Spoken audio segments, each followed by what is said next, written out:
প্রিয় ভাইরা, ওই মানুষের কথা মনে করুন তো, একদম ওই সাহাবীদের কথা মনে করুন তো, যারা কোনো কিছু বিশাল পরাশক্তি সামনে মাথা নত করে নেই। এই যে ইমানি পাওয়ার, এটা কেন আসছিল তাদের?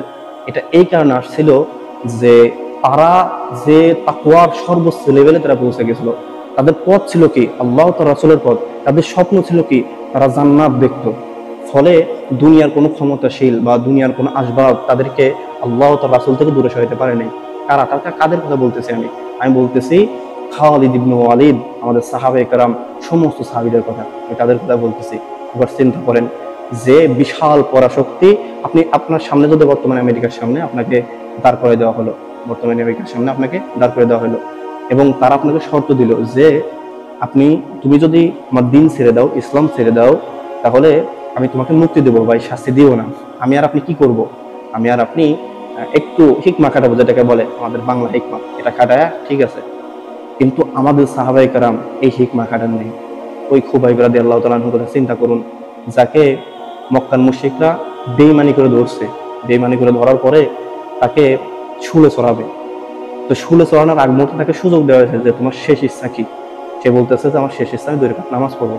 এই 2 রাকাত নামাজ পড়তেছে। কি নামাজ!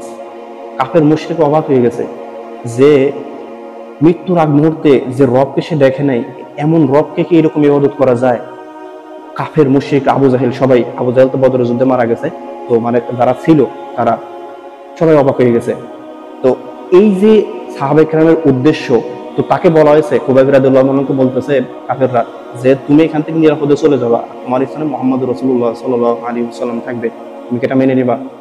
খুবাইব রাদিয়াল্লাহু তাআলা বলতেছেন যে আমার স্থানে মুহাম্মদ রাসূলুল্লাহ থাকবে এবং তার একটা চুলের ক্ষতি হবে আর আমি এখান থেকে নিরাপদে চলে যাবো, এই বিষয়ও আমি বরদাস্ত করবো না। এটা হচ্ছে আমাদের সাহাবায়ে কেরাম, এটা হচ্ছে তাদের ঈমান।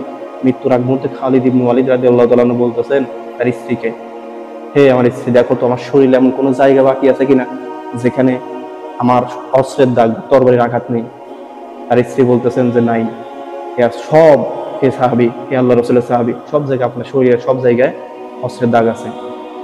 তিনি বলতেছেন আমার ইচ্ছা ছিল, বড় ইচ্ছা ছিল শহীদ হব।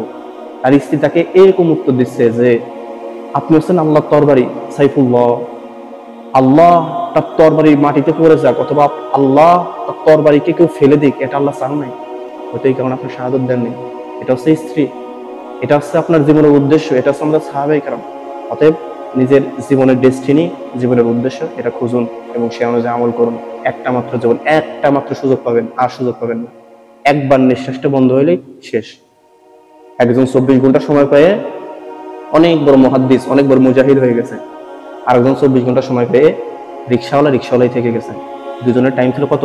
24 ঘন্টা।